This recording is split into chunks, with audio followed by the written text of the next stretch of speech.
По спроведена истражна постапка, јавен обвинител до Основниот кривичен суд Скопје поднесе обвинителен акт против едно лице обвинето дека сторило кривично дело, давање подкуп и кривично дело давање награда за противзаконито влијание. Три лица кои сториле кривично дело примање награда за противзаконити влијанија и на едно лице му се става на товар кривично дело примање подкуп.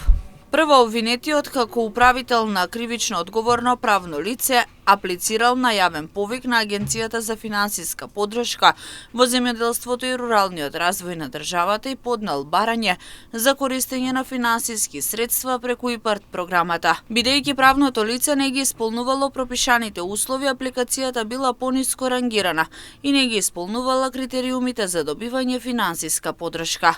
Со цел апликацијата неосновано да биде повисоко рангирана и побараниот износ на финансиска помош во целост да биде одобрен, управителот во име и за сметка на правното лице во повеќе наврати ветувал и давал пари. На раководно службено лице во агенцијата бил ветен подарок во износ од 50.000 евра, а на уште 3 лица им биле дадени 5.000 евра за да го искористат своето реално влијание и службена положба и да извршат притисок за донесување одлука што не смеела да биде донесена. Во текот на истражната постапка обвинителството утврди и кривична одговорност кај уште 4 државни службеници вработени во Агенцијата за финансиска поддршка во земјоделството и руралниот развој, против кој јавниот обвинител поднесе обвинителен предлог за сторено кривично дело, злоупотреба на службената положба и овластување, додека на кривично одговорно правно лице на товар му се става кривично дело давање подкуп.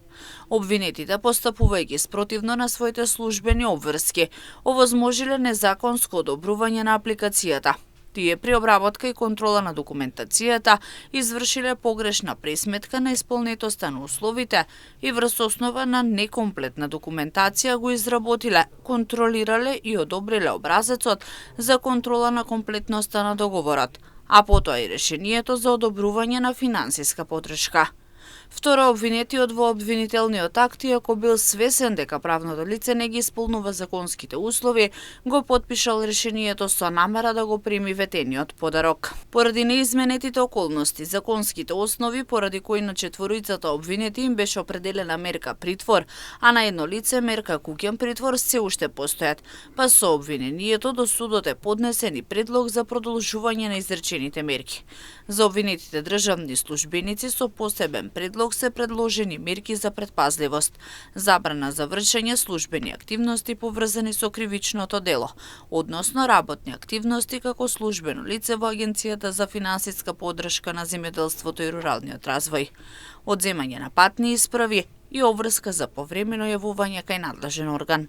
Исто така со обвинителниот акт јавниот обвинител предложи одземање на предметите употребени за извршување на кривичното дело, мобилни телефони, медиуми за складирање на дигитални податоци, парични средства, и тоа 35.370 евра, 206.000 динари и 200 швајцарски франци. Од прибраниот доказен материјал во оваа истражна постапка произлегува индиции по однос на постапување со средствата од ИПАРД програмите, зашто ОЈО отвори предистражна постапка која сега е во тек.